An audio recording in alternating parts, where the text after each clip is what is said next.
Okay, here we have a statement of Stokes Theorem, which relates the integral of f dot t with respect to distance increment around a curve, closed integral around the curve, and this curve is no longer confined to the plane, to the xy plane. This is any curve in space. Now we've seen integrals of this kind with respect to curves in the plane, so there's not a whole lot of conceptual difference here.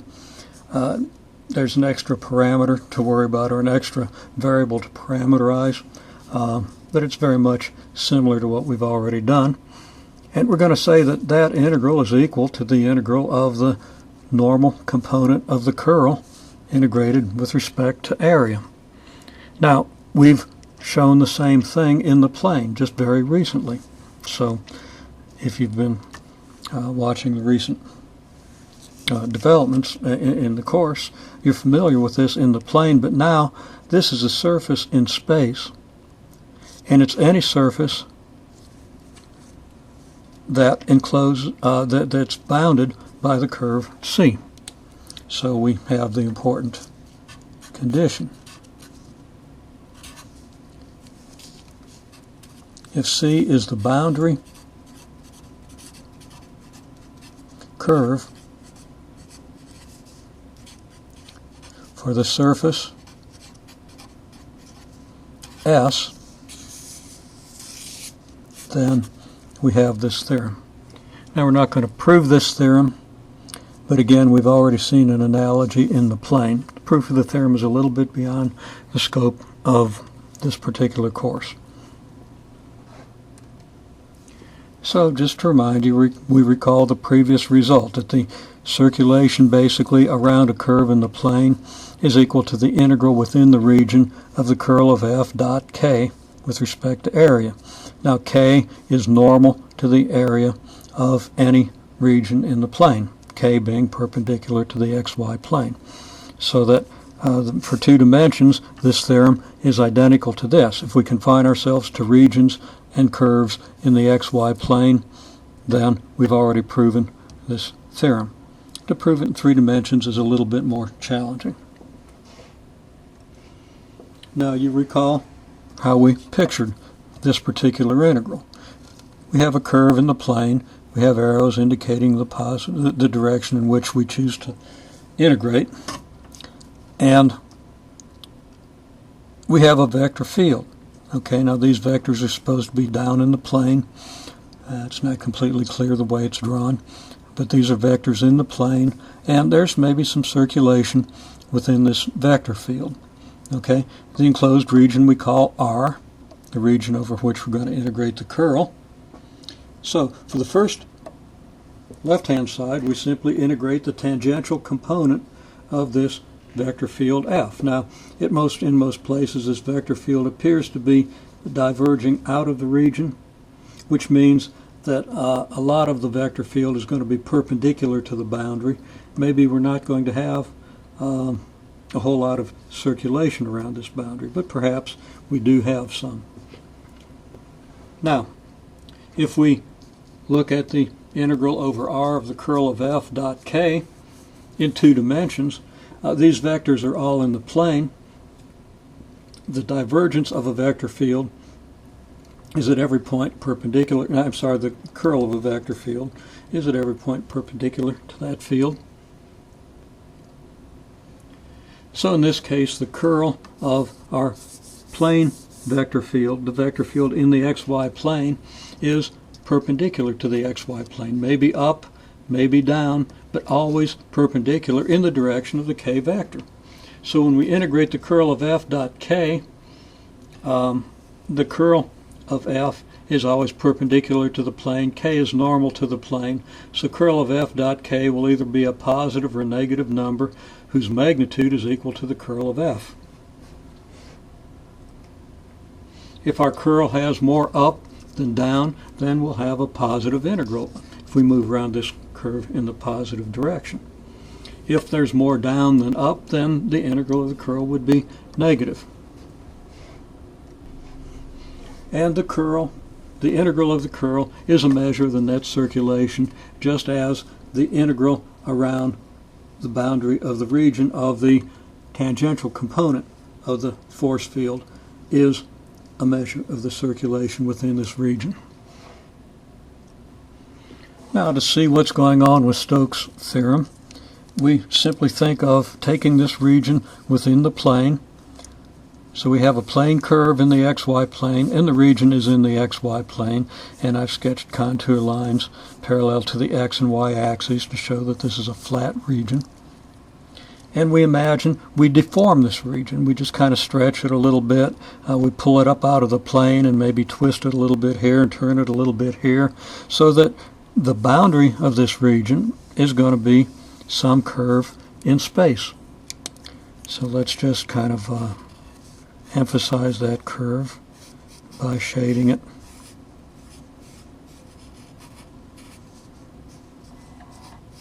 In color. And the region within is going to be deformed and warped and twisted around. Let's try not to twist it around on itself. That gets a little bit complicated. But now the region within, maybe the contour lines have done something like this. So that now we have a surface, and that surface might come up above a little bit and go down below a little bit. So that now we have some sort of a region in space that's bounded by this curve. Now, most of the regions we'll look at are simple regions like a hemisphere on a bounded by a curve that's just a circle in a plane region or something of that nature, and we'll see how that works out soon. But we imagine if we morph this into this, then our integral of f dot n over the plane region and our integral of the tangential component of the vector field around the curve become a line integral around a three-dimensional curve, and an integral of the normal component of the vector field perpendicular to the surface. And in that case, we can then state the theorem in space.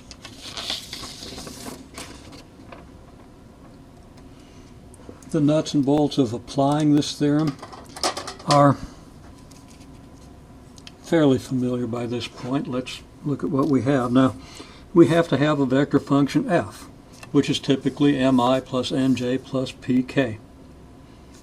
We have a curve. Now, the curve is now, whereas it was in the plane and we had only the x and y components, we have a z component. So we have to parameterize x, y, and z to get this curve in space. Now you'll notice that this statement of the theorem has suddenly appeared at the top of the page.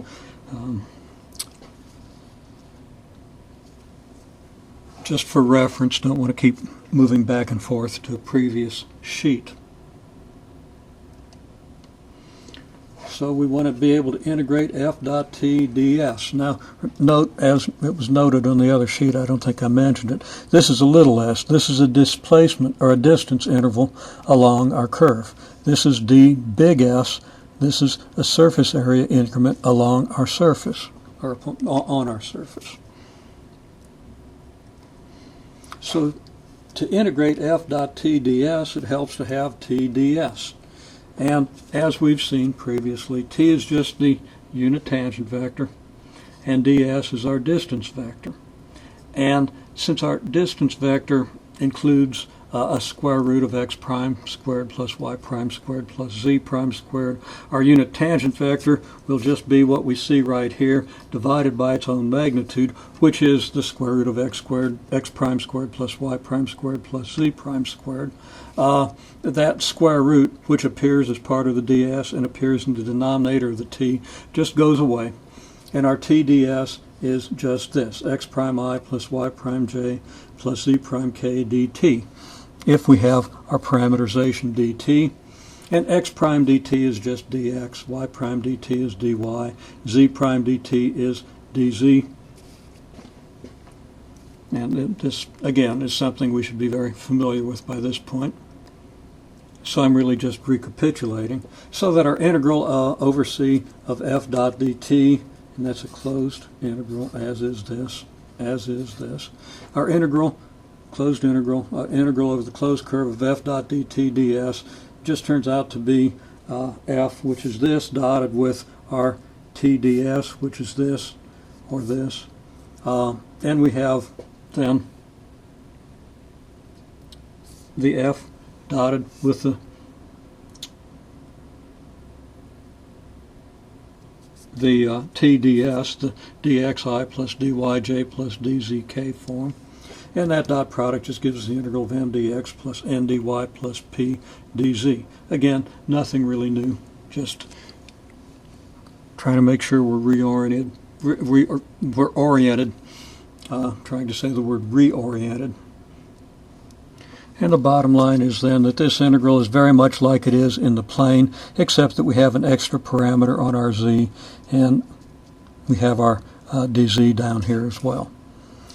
The surface is just given, perhaps as most surfaces, z equals f of xy, and other ways to specify a surface. We can parameterize it and so forth, but right now let's just take the typical surface that's defined just by a single function, z equals f of xy, for some region of the xy plane. That is, we have the region down here in the xy plane, and we have a way of evaluating for each point of the xy plane how far we have to go up to get to that surface. So we have z equals f of xy, and if we do that at every point of the plane, then we get the points of the surface that lie directly vertically above or perhaps below.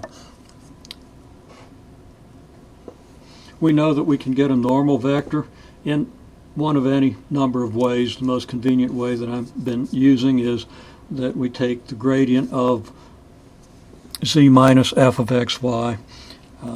If z equals f of xy, then z minus f of xy equals 0, making z minus f of xy, or making our surface a level surface for the function z minus f of xy, so that a normal to the level surface is the gradient, and the gradient is this, the normal vector is this, and we end up with familiar form of a normal vector. The curl of f is just the determinant, ijk, partial with respect to x, y, z, m, n, p, and easy enough if we know the functions m, n, and p to evaluate and write in terms of x, y, and z, or knowing that z equals f of x, y just in terms of x and y.